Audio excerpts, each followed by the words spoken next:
Mabuhay, Kamustika, welcome. How are you? This is Bob from Love Beyond the Sea. What risks do you think you would be taking if you were to go to the Philippines? I want to hear from you about this topic. I will raise the topic, what risks are you taking in the Philippines? I'm going to share mine with you, but you may be able to think of some that I need to consider. Perhaps I will be able to do the same for you.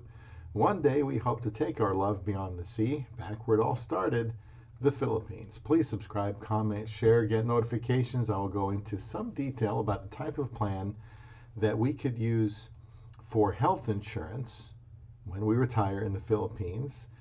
That is a very, very big concern. Current expats, please comment about how your risks have turned out. Was it much ado about nothing? We would like to retire there in several years. That would put me around 62, and it is not a move I take lightly at all.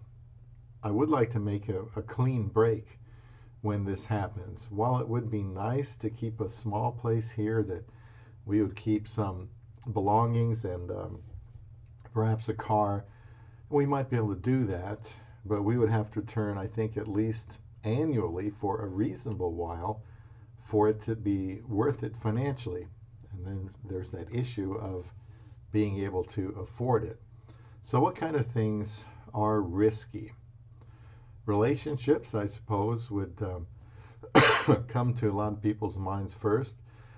For example, you might be concerned about getting scammed. And there are, all over the world, lots of scams. And I don't think it's very difficult to go online and read about that. It just basically comes with, keeping your wits about you and not sending money to somebody that you haven't met, not falling for, I love you, statements like that when you haven't met. And, those are two biggies right there. I mean, just don't lose touch with reality. I do think that wanting to get married, if you're serious about that, helps avoid getting scammed. I just have a hard time seeing someone that's looking to scam wasting time with someone that they know wants to get married and can probably smell a scam pretty early. I think it's for those that are maybe desperate for affection and companionship. Maybe they're not talking about marriage, and they may, end up getting scammed. I was very serious when I went to get married, and this was with my online profile and chats, because I had committed to marry my wife before we even met for the first time. Excuse me, that stupid neurogenic cough is now back after about a 2 months delay. So she knew, and everybody knew, I was serious about getting married. I never came across anybody I thought was trying to scam me when I was on the international dating site Christian Filipina. So I think it helps to be serious about getting married. Now, some people question if they're really talking to a married woman. I mean, a single woman, because they might be married. And if you can get her to acquire a CENIMAR, Certificate of No Marriage, from the Philippines, that would reveal to you her true status. If she's not willing to do that, then good chance she could be hiding her real marital or single status. So relationships would be a big thing. I mean, some people have been in the Philippines for a long time and they are still not married. For whatever reason, I think other people are resolute that they are not going to get married, and I just have a feeling that a Filipina can adapt to that pretty quickly and end up, getting the last laugh. But that's all I'm going to say about that. Now, can you make your money last? Obviously, the more you bring with you, the longer you will have it last. We personally will have our Social Security, early Social Security, so not nearly as much as if it was a full Social Security. We've got 401k and a pension. So that issue I think will be taken care of. I did a video a while ago about our cost of living, and I think basically we would be just fine considering we have a house in the Philippines. We're almost paid off, and we should be okay, the two of us, on $1,000 a month, and still be able to help my wife's family. That's something that I always want to continue to do, but we're in good shape there, and I think we're going to be fine. As far as transportation, we'll probably get a car there. My wife really wants to have a car, and she's a great driver, and she drives well in the Philippines too. And I think I'm okay with letting her take over that, although I'd still like to drive sometimes in the Philippines.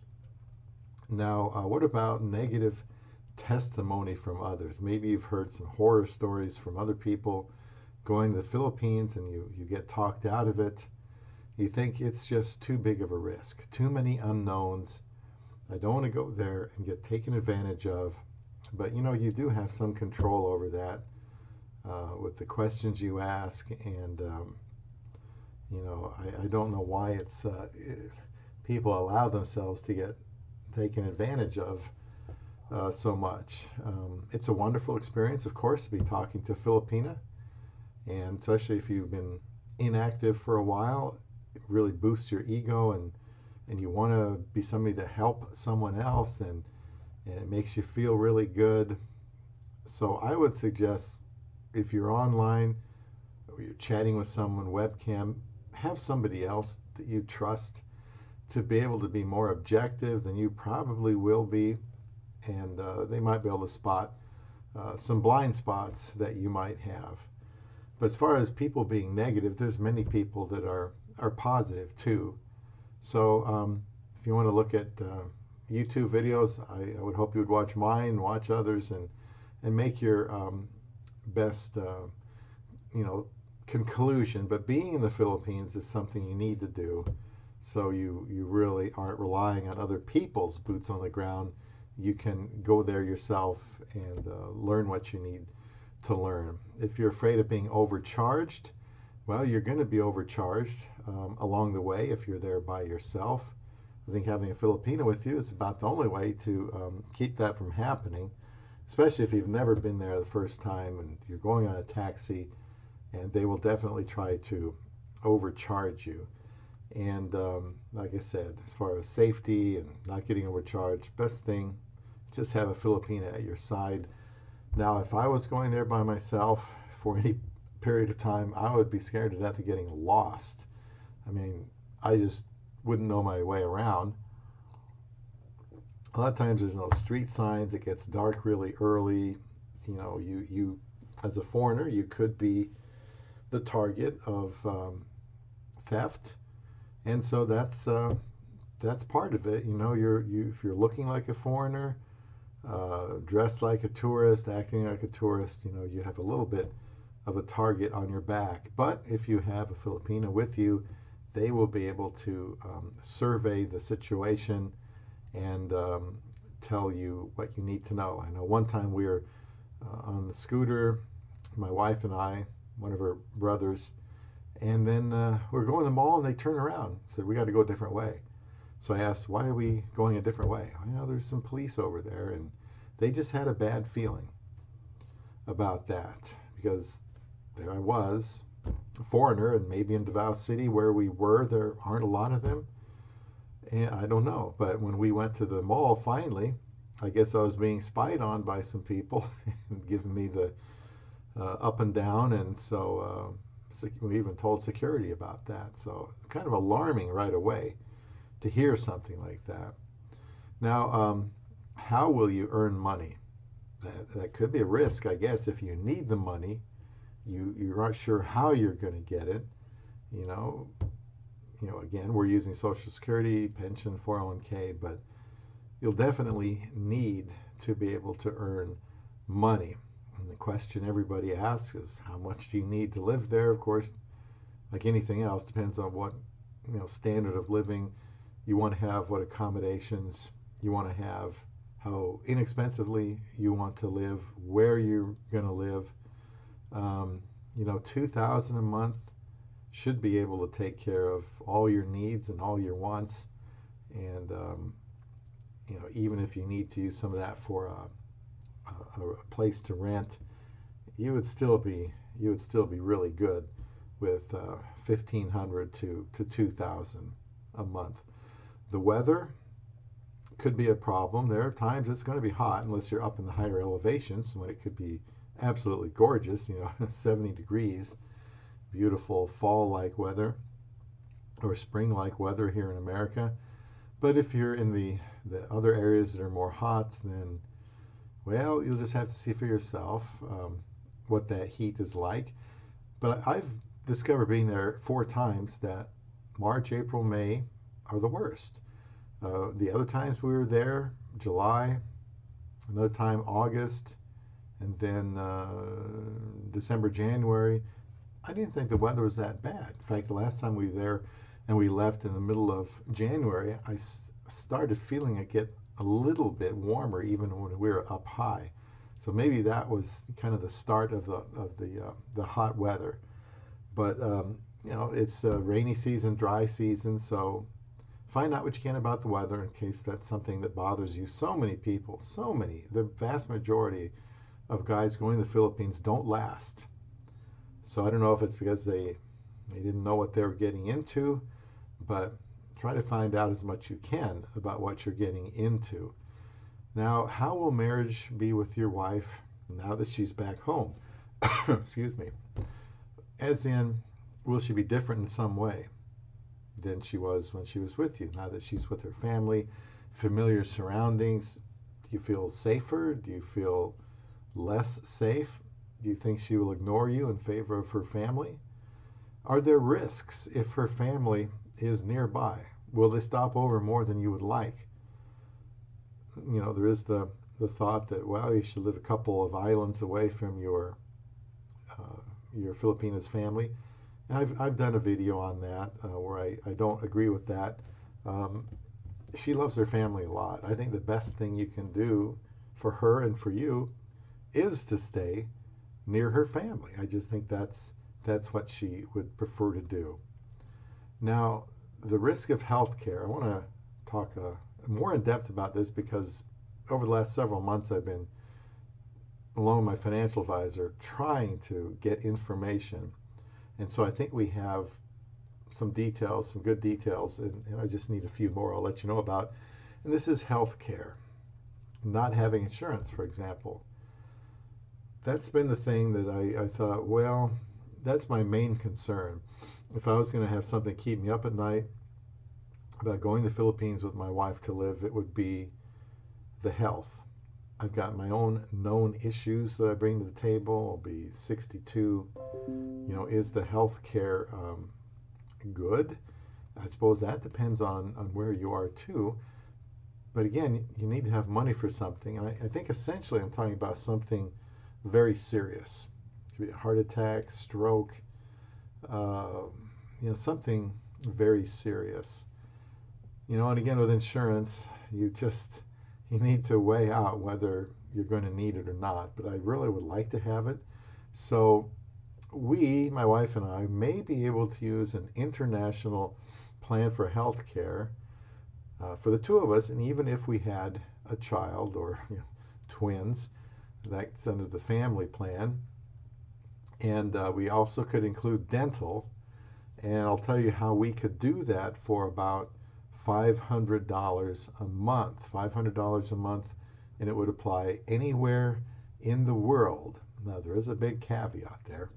And this would be affordable with a health insurance stipend from my former employer that was given as a benefit to old timers at the time the company spun off. Not everybody got it. It was, I don't know, it was a good parting gift, for some of us people who had been there a long time. And since that was, I don't know, 10 years ago, we've kind of dusted off those documents and made phone calls, and it's taken 3 or 4 months to get the information I'm going to share with you now. but at least I think we're getting somewhere with this very important thing. So, in other words, this plan would be contributing money to us every month to help lower that cost to $500 a month. As for me and my wife and a child. If we did not have a child, then it would cost less, and that would be for dental. Now, this plan would be paying for 64% of the plan to reduce our payment to $500. So a workable amount that would last us over 11 years. There's a certain amount of money that they can use every month for insurance until it's gone. That's the stipend. So you figure out your plan, and then they're going to take so much every month until it's gone. So with the most expensive plan, me, my wife, any number of children, that would last over 11 years. They would pay, I think they cover about, I think it was about $900 a month they would give us for this, and we'd have to spend that $500. So that's a pretty good deal, on paper. If we didn't have a child, it'd be 300 and something for the two of us. Again, it took us several months to get this information. I still need to find out which hospitals would be covered, and I have a phone number for that. And I just ran out of time today to call, but no big rush. We don't plan on leaving for a few years, but my wife and I would like to know, without assuming, where can we go? Can somebody give us a list of places we can go and actually use this? So that's something we still need to look at.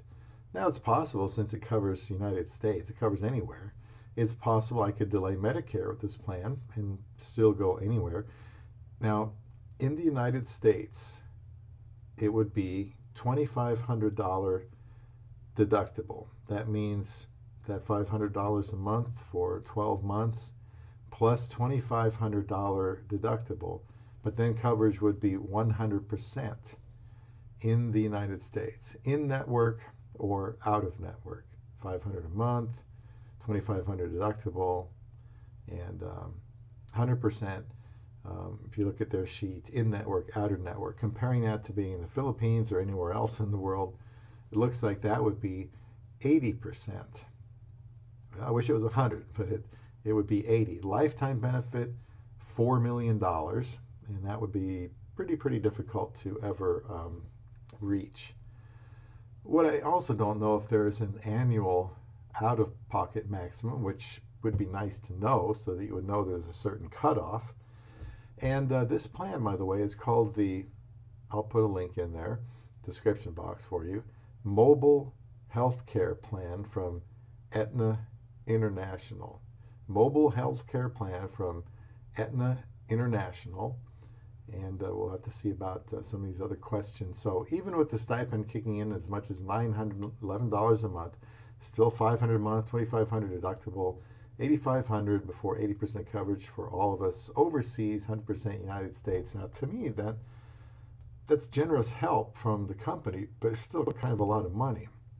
Now, this particular plan for just a single payer, like one person, and without the work retiree expat stipend that we would get, would cost $566 a month, including dental. So if you're not under this benefit that we have, you're one individual going to the Philippines, $566 a month, and for one person, I believe, and that would include dental, $2,500 annual deductible, but you would have to go to the Aetna site there, aetnainternational.com, for that information.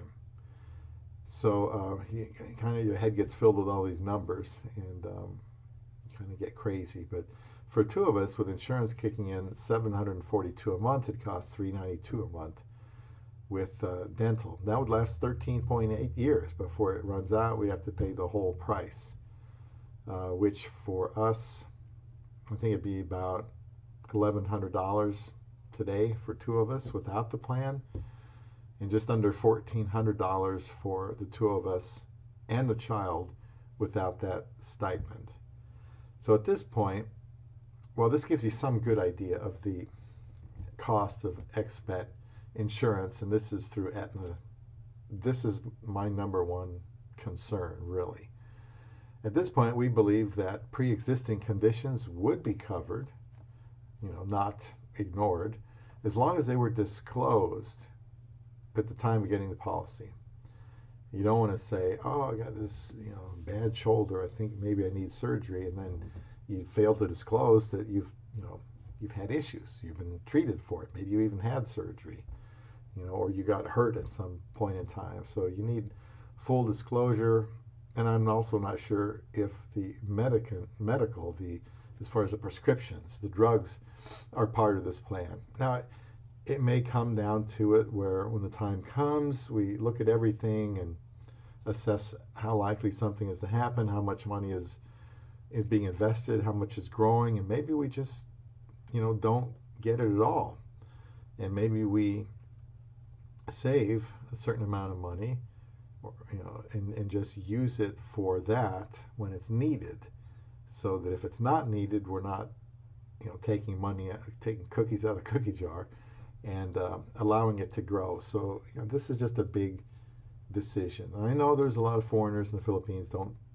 They just risk it. They just hope that nothing bad happens. And I don't want to be foolish. If we have options, I want to consider them, and then we'll sit down before the time comes and see if we really need that or not. So what are you willing to risk by going to the Philippines? You've thought it over and consider it worth the risk. Well, you may decide that it's a good idea for you to look anywhere to find a wife. Wherever you have to go, you're not going to find anybody where you are.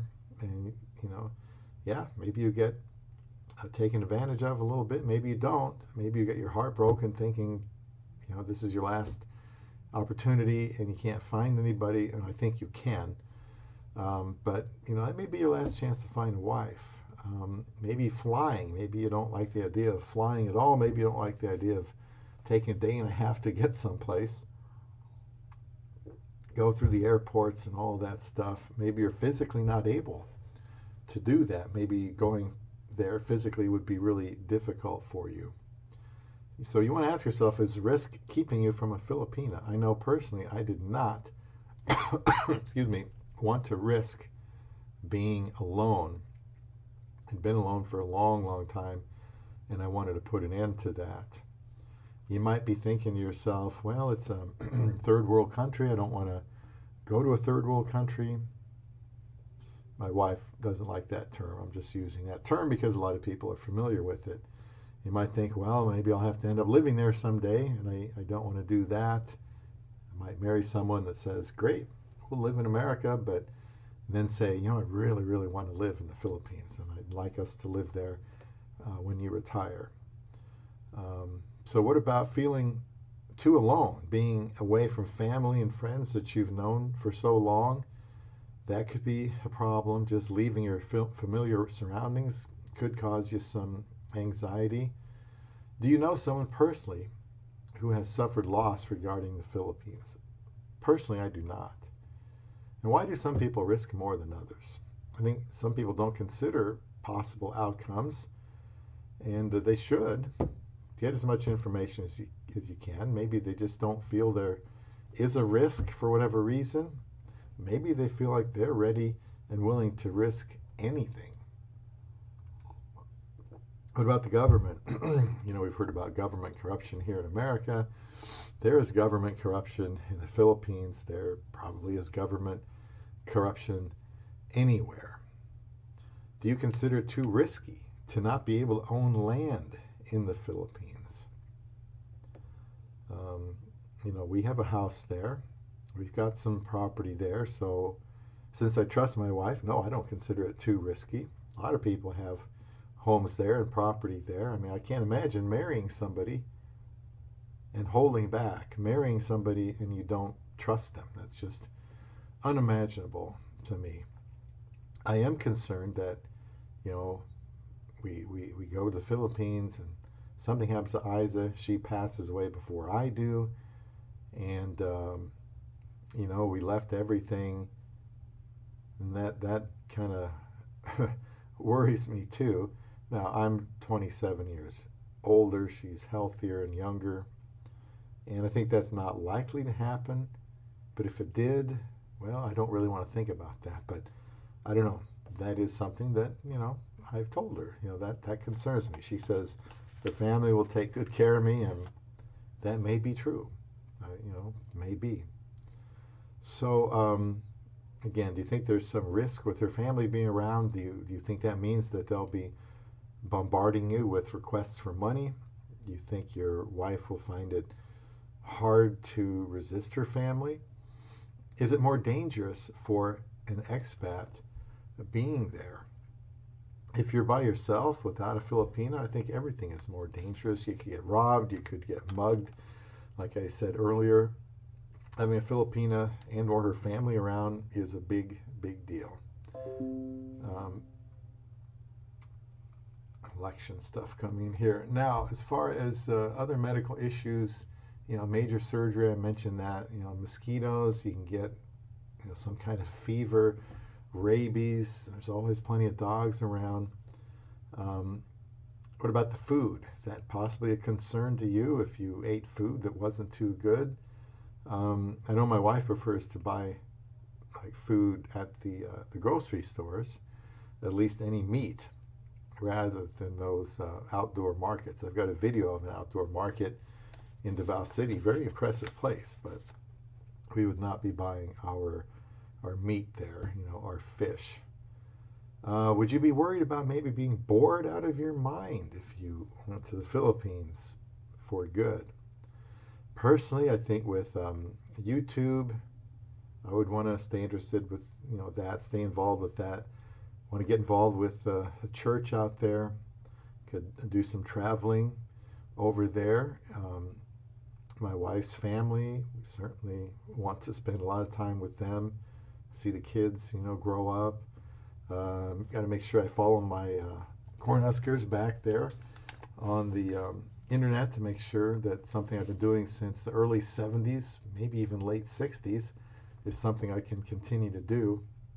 Could it be that you are risking a lot by not venturing into the Philippines to find a wife? It's a good place to find a wife that you might not be able to find in your own country. So, you know, do you consider it a risk that you might not be able to move back to your current country? Although a lot of people do, I'd rather not go there and come back. I would have to ask myself, if I did that, you know, what would my life be like then? Would I be too lonely in the United States again? Would I feel like I'm starting over? I just hope to be with Isa until I die. I don't think I would marry a woman from the Philippines, or I never thought, rather, that I would marry a woman from the Philippines. It's a surreal situation. Now we're even thinking about spending the rest of our lives there. But I know I don't want to think about being without my love beyond the sea.